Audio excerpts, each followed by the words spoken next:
আসসালামু আলাইকুম। ফিজিক্স ওয়ার্ল্ডে আবার একবার সবাইকে স্বাগতম। আমি শহীদুল ইসলাম শাহিদ। আজকে আমার আলোচনার বিষয় নবম দশম শ্রেণীর তৃতীয় অধ্যায়ের ভরবেগের সংরক্ষণ সূত্রটির প্রতিপাদন এবং তার প্রয়োগ। ভরবেগের সংরক্ষণ সূত্রটির প্রতিপাদন এবং তার প্রয়োগ। তো সূত্রটি আমরা জানি, ভরবেগের সংরক্ষণ সূত্রে যে গাণিতিক রূপ m1 u1 plus m2 u2 equal to m1 v1 plus m2 v2। এই সূত্রটি কিভাবে তৈরি হয়েছে, অর্থাৎ এর বেসিক ফাউন্ডেশন কিভাবে তৈরি হয়েছে এবং এটা কিভাবে আমরা প্রয়োগ করতে পারি, আজকে এই বিষয়ে আমরা আলোচনা করব। তো এটা একটা রাস্তা। এই রাস্তার দুটি বস্তু আছে। প্রথম বস্তু ধরি a, দ্বিতীয় বস্তু ধরি b। এ বস্তুর ভর m1 এবং এর আদিবেগ u1, বি বস্তুর ভর m2 এবং এর আদিবেগ u2। তো একই রাস্তায় দুটি বস্তু চলমান। ধরি প্রথম বস্তু এর আদিবেগ u1, দ্বিতীয় বস্তুর আদিবেগ u2 চাইতে বড়। ফলে কি ঘটবে? ফলে ঘটবে যেহেতু পিছনের বস্তুর বেগ বেশি, সামনের বস্তুর বেগ কম এবং একই রাস্তায় তারা চলমান, তাই কিছুক্ষণ পর এ বস্তুটি বি বস্তুকে ধাক্কা দিবে। এই ধাক্কাকে আমরা বলি সংঘর্ষ, এই ধাক্কাকে আমরা বলি ক্রিয়া প্রতিক্রিয়া। মনে করি এ বস্তুটি F1 বলে বি বস্তুর উপর টি সময় ধরে ক্রিয়া করবে, ঠিক অপরদিকে বি বস্তুটি F2 বলে টি সময় ধরে এ বস্তুর উপর ক্রিয়া করবে এবং ক্রিয়া প্রতিক্রিয়ার পর এ বস্তুর বেগ হলো v1, বি বস্তুর বেগ হলো v2।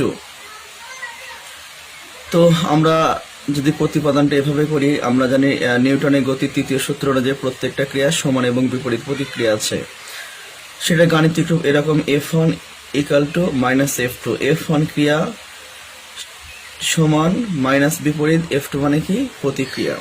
F1 ক্রিয়া বল, F2 প্রতিক্রিয়া বল, আর মাইনাস মানে আমরা বিপরীত বুঝি। তো আবার আমরা নিউটনের গতির দ্বিতীয় সূত্রর প্রতিপাদন থেকে শিখছি F ইকুয়াল টু ma। তো F1 equal to m1 a1, F2 equal to m2 a2। আবার আমরা ত্বরণের সমীকরণ থেকে জানি a equal to v minus u by t। তাহলে a1 equal to v1 u1 by t, a2 equal to v2 u2 by t। T কাটলে আমাদের থাকে গুণ করে দিলে m1 v1 m1 u1 minus equal to minus m2 v2, এই যে m2 v2 minus minus যোগ করে প্লাস, মাইনাস মাইনাস গুণ করে প্লাস, মাইনাস মাইনাস গুণ করে প্লাস m2 u2। এখন যদি আমরা পক্ষান্তর করি, পক্ষান্তর করার সময় আমরা একটা জিনিস খেয়াল রাখতে হবে, যেহেতু আমাদের সূত্রের এই পাশে সব ইউ যুক্ত পদগুলো আছে, আমরা কি করব? পক্ষান্তরের সময় ইউ যুক্ত পদগুলো বাম পাশে রাখবো, আর বাম পাশে না থাকলে আমরা বাম পাশে নিয়ে যাব। ইউ যুক্ত এই পদ ডান পাশে ছিল, আমরা বাম পাশে নিয়ে আসলাম, প্লাস ছিল মাইনাস হয়ে গেছে, তো মাইনাস ছিল মাইনাসই আছে। আর ভি যুক্ত পদগুলো আমরা ডান পাশে নিয়ে যাব।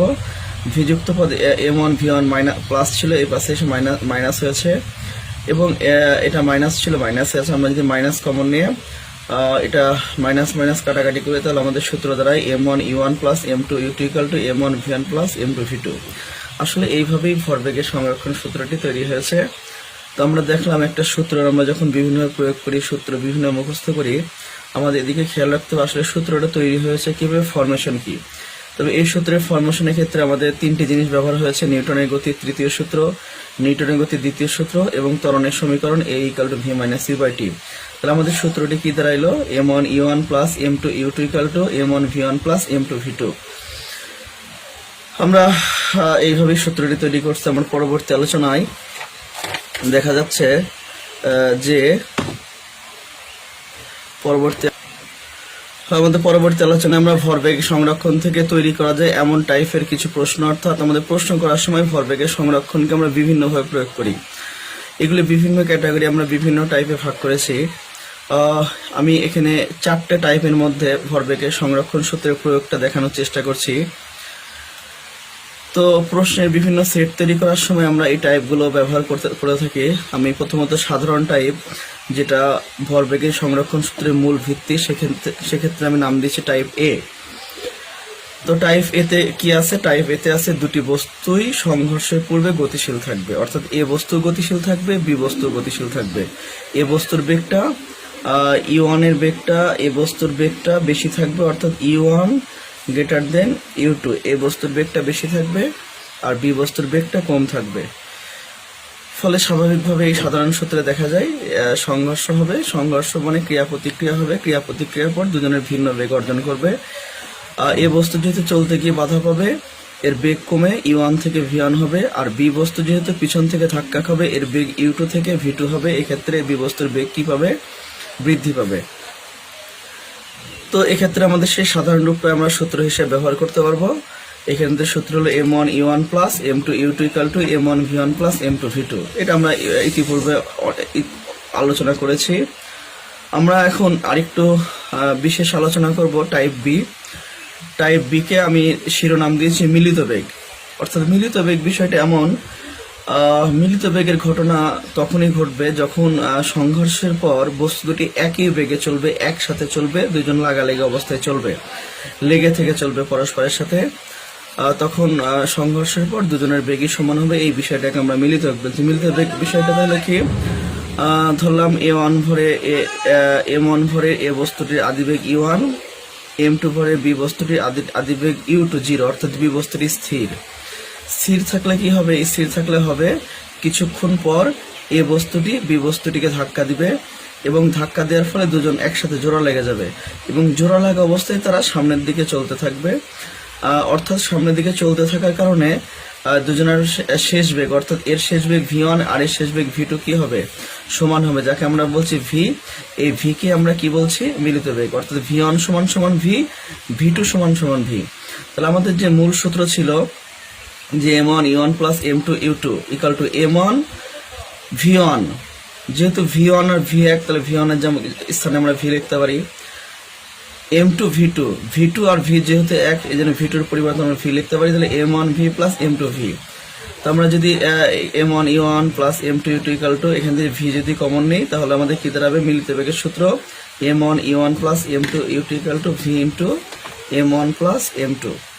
আমরা যখন মিলিত বেগের প্রশ্ন পরীক্ষায় আসবে, মিলিত বেগ বের করতে বলবে, সেক্ষেত্রে আমরা সরাসরি এই সূত্রটা ব্যবহার করব। অথবা যদি আমরা কখনো দেখি আমাদের উদ্দীপক বা প্রশ্নে দেখা গেছে দ্বিতীয় বস্তুটাকে স্থির অবস্থায় রাখা হয়েছে, সেক্ষেত্রে আমরা এই মিলিত বেগের সূত্রটা সরাসরি ব্যবহার করতে পারবো। আমাদের মিলিত বেগের সূত্রটা সরাসরি ব্যবহার করতে পারবো। তো আমরা ইতিমধ্যে এ টাইপ বি টাইপ আলোচনা করছি। এখন আমরা আলোচনা করব ভরবেগের সংরক্ষণ সূত্রের আরেকটা টাইপ সি টাইপের শিরোনাম দিয়েছি মুখোমুখি সংঘর্ষ। অর্থাৎ এক্ষেত্রে বস্তু দুটি ভিন্ন দিক থেকে একই পথে আসতে থাকবে, অর্থাৎ তারা মুখোমুখি আসতে থাকবে। তো আমি ধরে নিলাম এ বস্তুটি m1 ভরের বস্তুটি ইউ বেগে পূর্ব দিকে চলমান, অপরদিকে m2 ভরের বি বস্তুটি u2 বেগে পশ্চিম দিকে চলমান, অর্থাৎ তারা মুখোমুখি আসছে। তো মুখোমুখি যেহেতু একই রাস্তা আসছে, কিছুক্ষণ পর বস্তুটি সংঘর্ষ হবে, এ বি বস্তু একসাথে হবে। একসাথে হওয়ার পর ক্রিয়া প্রতিক্রিয়া ঘটবে। ক্রিয়া প্রতিক্রিয়া ঘটার পর দুটি বস্তু যদি ভরবেগের পার্থক্য থাকে, তাহলে কোনো একটা দিকে যাবে। অর্থাৎ যদি এ বস্তুর ভরবেগ বেশি হয়, তাহলে সংঘর্ষের পর এ বস্তু যেদিকে যাচ্ছে বস্তুটি একসাথে সেদিকে যাবে। আবার যদি বি বস্তুর ভরবেগ বেশি হয়, সংঘর্ষের পর বি বস্তু যেদিকে যাচ্ছে অর্থাৎ পশ্চিম দিকে, বস্তুটি একসাথে সেই পশ্চিম দিকে যাবে। এক্ষেত্রে এর আদিবেগ m1 u1, এর আদিবেগ m2 u2। সংঘর্ষ হওয়ার পর এ বস্তু যেহেতু একসাথে যাবে, v1 সমান সমান v, v2 সমান সমান v, অর্থাৎ মিলিত বেগের বিষয়টা আমরা এখানে ব্যবহার করতে পারবো। তো এর সংঘর্ষের পর বেগ m1 v, এর m2 v, আমরা বলতে পারি m2 v, v2 মানে v। তো যার ভরবেগ বেশি শুধু বস্তু একত্রে সেদিকে যাবে। তাই এক্ষেত্রেও যেহেতু একসাথে যাবে, তাই মিলিত বেগের সূত্রটা আমরা এখানে প্রয়োগ করতে পারি। আমরা মিলিত বেগের সূত্রে কি দেখেছিলাম? m1 u1 plus m2 equal to m1 v plus m2 v। সেক্ষেত্রে আমরা v কমন নিলে কি দাঁড়াবে? সেই মিলিত বেগের সূত্রই দাঁড়াবে। কিন্তু এই অঙ্কটা সবার ভুল হতে পারে। কি জন্য ভুল হবে? মিলিত বেগের সাথে এই অঙ্কের পার্থক্য কি? যেহেতু সূত্রের পার্থক্য হলো একটাই, এখানে বিশেষ দিক হলো u1 u2 বিপরীতমুখী। তাই আমরা যদি u1 কে ধনাত্মক ধরি, তাহলে আমাদের ইউ2 কে ঋণাত্মক ধরতে হবে। অর্থাৎ আমরা এই বেগের মানটা যদি ধনাত্মক ধরি, এই বেগের মানটাকে কি ধরতে হবে? ঋণাত্মক ধরতে হবে। অর্থাৎ আমরা যখন ইউ2 এর মান বসাবো, অর্থাৎ ধরি ইউ2 আছে 6 ms ইনভার্স 1, তাহলে আমরা যখন সাইড নোটে ইউ2 লিখবো, ইউ2 জায়গায় লিখবো খালি 6 লিখে -6 ms ইনভার্স 1। মাইনাস কেন? এটা বিপরীতমুখী, আর আমাদের ইউ1 কে ধনাত্মক, এবং এই মাইনাস মানটা আমরা যখন ইউ2 এর মান বসাবো খালি 6 না বসে -6 বসাতে হবে। সেক্ষেত্রে আমাদের অঙ্কটি সঠিকভাবে আসবে এবং ভরবেগের সংরক্ষণ সূত্রর সঠিক প্রতিপাদন এখান থেকে করা যাবে। তাহলে আমাদের মুখোমুখি সংঘর্ষের বিশেষ দিক কি হলো? মুখোমুখি সংঘর্ষের বিশেষ দিক হলো দ্বিতীয় বস্তুটার বেগকে আমরা ঋণাত্মক ধরে নিব, আর সূত্র কি বসাবো? সূত্র বসাবো মিলিত বেগের সূত্র, কারণ সংঘর্ষের পর বস্তুটি একই সাথে চলবে। এরপর আমরা টাইপ সি তে যেতে পারি। টাইপ সি তে কি আছে? টাইপ সিটা আমাদের বন্দুকগুলির ক্ষেত্রে খাটে। বন্দুকগুলির ক্ষেত্রে ভরবেগের সংরক্ষণ সূত্র ব্যবহার করতে পারি, কারণ বন্দুকগুলির ক্ষেত্রে এখানে একটা সংঘর্ষের ঘটনা ঘটে। কার সাথে কার সংঘর্ষ? বন্দুকের মেকানিজমের সাথে গুলির সংঘর্ষ। তো সংঘর্ষ অর্থাৎ গুলি বের হওয়ার পূর্বে বন্দুকগুলি দুটি স্থির থাকে, তাই এদের আদিবেগ বলতে বন্দুককে আমরা প্রথম বস্তু ধরে এর আদিবেগকে আমরা 0 ধরবো, গুলিকে দ্বিতীয় বস্তু ধরে এর আদিবেগ ইউ2 কে আমরা 0 ধরবো। প্রথম বস্তু দেখি ইউ1, দ্বিতীয় বস্তু দেখি ইউ2 ধরে নিতে হবে। এটা এর একটু বিশেষ দিক, কারণ আমাদের সবসময় বিভিন্ন সংঘর্ষের সংরক্ষণের ক্ষেত্রে আমাদের ইউ1 ইউ2 এর মান বিভিন্ন দেওয়া থাকে, কিন্তু বন্দুকগুলির ক্ষেত্রে ফিক্সড 0 ধরতে হবে। বন্দুকগুলির ক্ষেত্রে ফিক্সড 0 ধরতে হবে, এটাই এখানকার নিয়ম। বন্দুকগুলির আমরা যে আলোচনা করছিলাম, আমরা বন্দুকগুলি নিয়ে এখানে একটু বিস্তারিত আলোচনা করছি। বিস্তারিত আলোচনা হলো এখানেও ভরবেগের সংরক্ষণ সূত্রের ক্ষেত্রে বন্দুকগুলির ঘটনা প্রয়োগ। তো এখানে দেখা যাচ্ছে আমরা বন্দুকের ভরটা m1 ধরলাম, প্রথম বস্তু, এর আদিবেগ ইউ1 0, শেষ বেগ বন্দুকের শেষ বেগ অর্থাৎ পশ্চাৎ বেগ। বন্দুকের শেষ বেগকে পশ্চাৎ বেগ বলা হয় কেন? তার কারণটা হলো আমরা যখন বন্দুক থেকে গুলি ছোড়া হয় তখন গুলিটা সাধারণত সামনের দিকে যায়। বন্দুক গুলির উপর ক্রিয়া কারণে গুলিটি সামনের দিকে যায়। যেহেতু প্রত্যেকটা ক্রিয়া সমান এবং বিপরীত প্রতিক্রিয়া আছে, তাই গুলিটিও বন্দুকের উপর প্রতিক্রিয়া করবে এবং বন্দুকটি পিছনের দিকে সরে আসবে। বাস্তবে দেখা গেছে গুলি ছোড়ার সময় বন্দুকটি পিছনের দিকে বারবার ধাক্কা দেয়। এটাই হলো সেই বন্দুকের পশ্চাৎ বেগ, যেটাকে আমরা শেষ বেগও বলতে পারি, পশ্চাৎ বেগ, যাকে আমরা বলি v1। অপরদিকে গুলি যেহেতু দ্বিতীয় বস্তু, আমরা গুলির ভরকে ধরলাম m2, দ্বিতীয় বস্তু 2 ধরতে হবে, আদিবেগ u2 অবশ্যই 0 ms ইনভার্স 1 এবং শেষ বেগ v2। এখানেও ভরবেগের সংরক্ষণ সূত্র প্রয়োগ করা যায়। আমরা ভরবেগের সংরক্ষণ সূত্রের বেসিক সূত্র, মূল সূত্রটা আমরা জানি, m1 e1 plus m2 u2 equal to m1 v1 plus m2 v2। তাহলে আমরা কি ধরে নিয়েছি? আমরা আদিবেগ e1 0 ধরে নিয়েছি, 0 বসালাম, গুলির আদিবেগ 0 বসিয়েছি, বন্দুকগুলির বাকি সংখ্যা প্রতীকগুলো আমরা বসিয়েছি। তো 0 কে গুণ করলে 0, এটা 0 গুণন করলে 0, এটা মান যেভাবে ছিল সেভাবে আছে। তো আমরা এখান থেকে টোটাল মানটা হয়ে যায় 0। আমরা যদি পক্ষান্তর করি তাহলে এখানে m1 v1 প্লাস ছিল, এপাশে মাইনাস হয়ে গেছে, তাহলে কি দাঁড়ালো? -m1 v1 equal to m2 v2। তো v1 হচ্ছে পশ্চাৎ বেগ। আমরা v1 যদি পশ্চাৎ বেগটা বের করতে চাই তাহলে v1 কে রেখে বাকি সব পক্ষান্তর করলে কি দাঁড়াইলো? m2 v2 equal to m1। v1 বলতে পশ্চাৎ বেগ। এটা আমরা একটু সংক্ষেপে করতে পারি, এত ডিটেলসে না করে আমরা বন্দুকের পশ্চাৎ বেগটা খুব সংক্ষেপে পশ্চাৎ বেগটা বের করতে পারি। কিভাবে বের করতে পারি? ধরি বন্দুকের ভর m1 কে আমরা ক্যাপিটাল M ধরলাম, বন্দুকের পশ্চাৎ বেগকে যেটাকে নাম দিয়েছিলাম আমরা v1, সেটাকে ক্যাপিটাল V ধরলাম, গুলির ভর m2 কে স্মল m ধরলাম, গুলির শেষ বেগ v2 কে স্মল v ধরলাম। ভেলোসিটি মানে বেগ v ধরা যায়। এই মানগুলি, এটার নাম দিলাম আমরা 1 নং সমীকরণ। আমরা যে v1 অর্থাৎ বন্দুকের পশ্চাৎ বেগ v1 পেয়েছিলাম, এটার নাম দিলাম 1 নং সমীকরণ। আমরা যে মানগুলো ধরে নিলাম, এই মানগুলো আমরা 1 নং সমীকরণ এখন বসাবো। তো বসিয়ে কি পাই? আমরা কি ধরে যে v1 কে v, এই v1 এর জায়গায় যে v বসিয়েছি, সমান চিহ্ন মাইনাস মাইনাস। এরপরে m2 কে কি ধরেছিলাম? ছোট হাতের m, এই যে m2 ছোট হাতের m। v2 গুলির শেষ বেগ v2 কে করে, গুলির শেষ বেগ মানে কি? যে বেগে বন্দুক থেকে গুলি বের হয় ওটাকে আমরা গুলির শেষ বেগ বলি। যে বেগে বন্দুক থেকে গুলি ছোড়া হয় ওটাই গুলির শেষ বেগ। শেষ বেগ v2 কে আমরা স্মল v ধরেছিলাম, আমরা এই v এর জায়গায় কি বসাইলাম? Small v। আর কি এম ওয়ান কি ধরেছিলাম, বন্দুকের ভরকে আমরা ক্যাপিটাল এম ধরেছিলাম, ক্যাপিটাল এম বসাইলাম। তাহলে আমাদের খুব সহজেই, খুব সংক্ষিপ্তভাবেই আমরা বন্দুকের পশ্চাৎ বেগ ব্যবহার করতে পারি।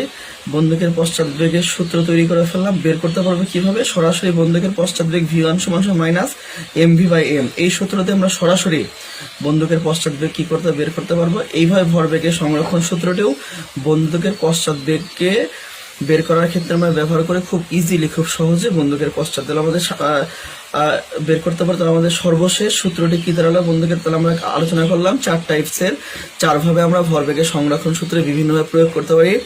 এছাড়াও আমরা আরো বিভিন্নভাবে প্রয়োগ করতে পারি। সেটা উদ্দীপক তৈরির সময় একটু বেসিক্যালি শিখলে, শুধু মুখস্থ না করে বেসিক সহ শিখলে আমরা উদ্দীপকটা ধরতে পারবো। তো আমরা এখন আলোচনা করব যে আমরা এতক্ষণ যে শিখলাম ভরবেগ সংরক্ষণ সূত্রের বিভিন্ন টাইপ শিখলাম। তো আসলে পদার্থবিজ্ঞান আসলে গাণিতিক বেসিস প্রতিষ্ঠিত। আমরা পদার্থবিজ্ঞান সেই তত ভালো পারবে যে যত গাণিতিক উদাহরণ ভালো পারে, কারণ আমাদের পদার্থবিজ্ঞান সৃজনশীল প্রশ্নে প্রত্যেকটা প্রশ্নে গ এবং ঘতে প্রায় সব ক্ষেত্রেই আমাদের গাণিতিক সমস্যা সলভ করতে হয়। তো আমরা এই যে ভরবেগের সংরক্ষণ সূত্র শিখলাম, সূত্রের প্রয়োগ শিখলাম, সূত্রের বিভিন্ন প্রকার টাইপ শিখলাম। এই 4 প্রকার টাইপসের মধ্যে আমরা টাইপ এ সম্পর্কে গাণিতিকভাবে আলোচনা করছি। আমাদের ক্রমান্বয়ে সবগুলো টাইপ আমরা ইনশাআল্লাহ আলোচনা করব। তো আমরা টাইপ এ থেকে আলোচনা করেছিলাম যে সংঘর্ষের পূর্বে দুটি বস্তুই গতিশীল থাকবে। তো এরকম একটা আমরা গাণিতিক উদাহরণের সাহায্যে টাইপস এটাকে আমরা এখন বিস্তারিত গাণিতিকভাবে ব্যাখ্যা করছি। তো এই টাইপে উদ্দীপকটি এরকম একটা সৃজনশীল উদ্দীপকের, একটা সৃজনশীল প্রশ্নের উদ্দীপকের সাহায্যে আমরা ব্যাখ্যা করছি। তো সৃজনশীল প্রশ্ন, সৃজনশীল অংশ ততটুকুই গ এবং ঘ, অর্থাৎ যে অংশটুকুর উত্তর অবশ্যই উদ্দীপক দিয়ে করতে হয় সেটাকে আমরা সৃজনশীল বলছি। তো একটা সৃজনশীল প্রশ্নের ফিজিক্সের ক্ষেত্রে ক, খ, ঘ তিনটাই থাকে। ক, খ আলোচনা না করে আমরা শুধুমাত্র সৃজনশীল অংশটুকু, গাণিতিক অংশটুকু আলোচনা করছি। তো উদ্দীপকটা এরকম: 2000 কেজি ভরের একটি ট্রাক 10 ms ইনভার্স 1 বেগে চলতে চলতে 6 ms ইনভার্স 1 বেগে চলমান 1600 কেজি ভরের একটি বাসকে ধাক্কা দিয়ে এগিয়ে গেল। সংঘর্ষের পর ট্রাকটির বেগ হলো 8 ms ইনভার্স 1। এখানে দেখা যাচ্ছে ট্রাকটার বেগ বেশি ছিল, 10 ছিল, বেগ কিন্তু কমে 8 হয়েছে। কারণ আমরা জানি চলতে গিয়ে কেউ যদি বাধা পায় তার বেগটা কমে যায়। তো এরকম একটা আমাদের সৃজনশীল উদ্দীপক থেকে ভরবেগের সংরক্ষণ সূত্র থেকে প্রশ্ন হতে পারে। এই গয়ের প্রশ্নটা এরকম করা যেতে পারে: সংঘর্ষের পর বাসটির বেগ কত? যেহেতু বাসটির বেগ ছিল 6, এটা অবশ্যই বৃদ্ধি পাওয়ার কথা, কারণ সে পিছন থেকে ধাক্কা খেয়েছে। আর বড় ভাইয়ের খুব ট্র্যাডিশনাল একটা প্রশ্ন যে উদ্দীপকের তথ্যগুলি ভরবেগের সংরক্ষণ সূত্রে মেনে চলা কিনা গাণিতিকভাবে দেখাবো। তো আমাদের গাণিতিক সমস্যার সমাধান সলভ করার সময় সবাই বিভিন্নভাবে তথ্যগুলো আমরা লিখি। তবে এইভাবে লেখাটাই সবচেয়ে ভালো মনে হয় আমাদের কাছে, যে আমাদের এই পাশে কিছু অংশের মধ্যে উদ্দীপকের যে বিষয়গুলো দেওয়া সেই তথ্যগুলো লিখে নেব, আর এই পাশে আমরা অঙ্ক করব। তো আমরা এখানে দিয়েও লিখতে পারি, দেওয়া আছে দিয়েও লিখতে পারি। তো এখানে আমাদের দুইটা বিষয় আছে, ট্রাক আছে এবং বাস আছে। আমি আলাদা আলাদা ট্রাক এবং বাস স্পষ্ট করে লিখে নিয়েছি। তো ট্রাক যেহেতু প্রথম বস্তুতে সবকিছুই 1 ধরবো, ভর m1, আদিবেগ e1, শেষ বেগ v1। ট্রাকের ভর, এই যে ট্রাকের ভর এই যে 200 কেজি দেওয়া আছে, আমরা 200 কেজি ধরেছি। ট্রাকের আদিবেগ, আমরা শুরুতে যে সংঘর্ষের পূর্বের যে বেগটা তাকে আমরা আদিবেগ বলছি। এই যে সংঘর্ষ হয়েছে পরে, এটা ছিল তার আগের বেগ, আদিবেগ e1 10। এবং সংঘর্ষের পর এই যে ট্রাকের বেগ হলো মানে কি? সংঘর্ষের পরে বেগ হলো। তো পরের বেগগুলোকে আমরা শেষ বেগ বলি v1 8। বাসের ক্ষেত্রে বাসের ভর খুব স্পষ্টই দেওয়া আছে, 1600 কেজি।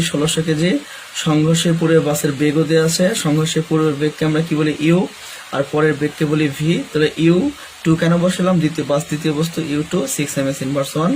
আমাদের বের করতে বাসটির বেগ কত হলো। সংঘর্ষের বাসটির বেগ কত হলো মানে পরের বেগ, সংঘর্ষের পরের বেগকে আমরা ভি বলি, দ্বিতীয় বস্তু। পরের বেগকে ভি আর দ্বিতীয় বস্তু v2, এটাকে আমরা এখন বের করব। তো আমরা এক্ষেত্রে দেখা গেছে আমাদের এ টাইপসের প্রশ্ন, এই টাইপসের মধ্যে আমরা কোন সূত্র ব্যবহার করেছিলাম? মূল বেসিক সূত্রটা, m1 e1 plus m2 u2 equal to m1 v1 plus m2 v2। আমরা এক্ষেত্রে সরাসরি প্রথমে মান বসিয়ে দিলে এবং ধীরে ধীরে আমরা সমাধানটা যে যার মতো তার নিজের স্টাইলে করতে পারে, তবে স্পষ্ট করে ভালো, তথ্যগুলো দেখিয়ে দেওয়া ভালো। তো আমরা m1 এর মান 2000, e1 10 প্লাস m2 এর মান 1600, u2 এর মান 6 ইকুয়াল টু m2 এর মান 2000, v2 v1 এর মান 8 এবং m2 এর মান 1600, v2 এর মান আমরা বের করব, v2 আছে। আমরা এটা গুণ করলাম 20,000, এটা 9,600, এটা 16,000, এই 1600 V2, তারপর এটা যোগ করলে 29,600, 16,000, 1600 V2। আমরা একটা কাজ করি, আমরা এই সম্পূর্ণটুকু পক্ষান্তর করলে ঋণাত্মক ধনাত্মক ধনাত্মক ঋণাত্মক, আমরা এই সম্পূর্ণ মানটুকু বাম পাশে আর এর সম্পূর্ণটুকু ডান পাশে নিয়ে আসলাম। সেক্ষেত্রে আমাদের যেহেতু V2-র মানটা বের করবো, V2টাকে আমাকে অবশ্যই বাম পাশে রাখতে হবে। সেক্ষেত্রে আমাদের এই মানটার সামনে 16,000 যে প্লাস ছিল এই পাশে মাইনাস হয়ে গেল, এবং আমাদের V2 সরাসরি বের করতে পারে 16,600/1600 V2 8.5 ms/1। অবশ্যই এটা বৃদ্ধি পেয়েছে, আমরা জানতাম যে এটা বৃদ্ধি পাবে, কারণ কেউ যদি পিছন থেকে ধাক্কা খায় তার বেগটা বৃদ্ধি পাবে। তার বেগ ছিল 6 ms/1, ট্রাক ধাক্কা দেওয়ার কারণে তার বেগটা হয়ে গেছে কি 8 ms/1। এইভাবেই আমরা ভরবেগের সংরক্ষণ সূত্রের টাইপস এ অনুযায়ী আমরা কি যে কোনো কিছুই বের করতে পারি। তবে এক্ষেত্রে আমাদের বাসটির পরের বেগ বের করতে বলছে, হয়তো এক্ষেত্রে আমাদের পরের বেগ দেওয়া থাকতো, বাসটির ভর বের করার প্রশ্ন আসতে পারে। আমাদের ট্রাকের পরের বেগ না দেওয়া থেকে বাসের পরের বেগ দেওয়া থাকতো, বাসের পরের ট্রাকের পরের বেগ শেষ বেগ বের করতে হতো। যে কোনো তথ্য, আমাদের এখানে তথ্য 1 2 3 4 5 6টা তথ্যের মধ্যে যে কোনো 5টা তথ্য আমাদের এখানে দেওয়া থাকবে। স্বাভাবিক অঙ্কগুলোর ক্ষেত্রে দেওয়া থাকবে, এটা জটিল করলে আরো অন্যভাবে করা যেতে পারে। আর বাকি 6টার মধ্যে যে কোনো 5টা দেওয়া থাকবে, যে কোনো 5টা আমাদের একটা বের করতে হবে। হতে পারে M1 দেওয়া নেই, বাকি সবগুলো দেওয়া আছে, হতে পারে E1 দেওয়া আছে, বাকি সবগুলো দেওয়া হতে পারে। এটা শিক্ষার্থীদের বুঝে বুঝে করতে হবে, ঠিক আছে? এইভাবে আমাদের গয়ের প্রশ্ন উত্তর আমরা করছি। আমরা এখন আলোচনা করব। তো উত্তর ঘয়ের আমাদের বলছে যে উদ্দীপকের তথ্যগুলি ভরবেগের সংরক্ষণ সূত্রকে সমর্থন করে কিনা। এই প্রশ্ন উত্তরে আমাদের বড় ঘয়ের প্রশ্ন ছিল উদ্দীপকের তথ্যগুলি ভরবেগের সংরক্ষণ সূত্রকে সমর্থন করে। এই প্রশ্ন উত্তরে অর্থাৎ ভরবেগের সংরক্ষণ সূত্রকে তখনই সমর্থন করবো যখন সংঘর্ষের পূর্বের মোট ভরবেগ ও পরের মোট ভরবেগ সমান থাকবে। তো আমরা দেখি সংঘর্ষের পূর্বের মোট ভরবেগ বের করি। সংঘর্ষের পূর্বের মোট ভরবেগ বের করি, সংঘর্ষের পূর্বের মোট ভরবেগ। তো আমি আবার একবার রিপিট করছি যে আমাদের প্রশ্নটা ছিল বড় ঘয়ের উদ্দীপকের তথ্যগুলি ভরবেগের সংরক্ষণ সূত্রকে সমর্থন করে কিনা। তো আমরা জানি সংঘর্ষের পূর্বের মোট ভরবেগ ও পরের মোট ভরবেগ সমান থাকে বলে এটা সংরক্ষণ, তো ভরবেগ যা ছিল তাই থাকবে, এর নামই সংরক্ষণ। তো ইজিলি এই প্রশ্ন উত্তর আমরা সাজাতে পারি। তো এই প্রশ্ন উত্তর সাজাতে আমাদের প্রথমে বের করতে হবে সংঘর্ষের পূর্বের মোট ভরবেগ। তো আমাদের যে সূত্রটা ছিল M1 U1 plus M2 U2 equal to M1 V1 plus M2 V2। এই অংশটুকু অর্থাৎ U হচ্ছে পূর্বে, তাহলে 2 U পূর্বে আর 2 V হচ্ছে পরে। তো আমাদের M1 U1 plus M2 U2 এই দুটো হলো সংঘর্ষের পূর্বে বস্তুটির মোট মানে যে যোগ করছি। তাহলে M1 U1 প্রথম বস্তুর সংঘর্ষের পূর্বের ভরবেগ, M2 U2 দ্বিতীয় বস্তুর সংঘর্ষের পূর্বের ভরবেগ, যোগ করলে তাদের মোট ভরবেগ। তো তাদের মোট ভরবেগ আমরা মান বসিয়ে সহজে বের করতে পারি।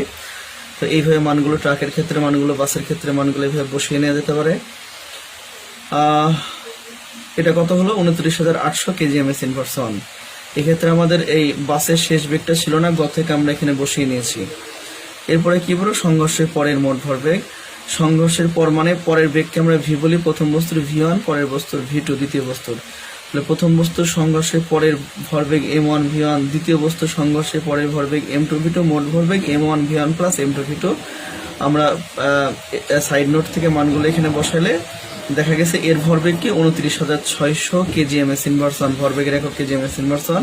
তাহলে সংঘর্ষের পূর্বের মোট ভরবেগ 29,600 kgms/1, এবং ইজিলি দেখা গেল যে আসলে ভরবেগটা প্রকৃতপক্ষেই সংরক্ষিত হয়।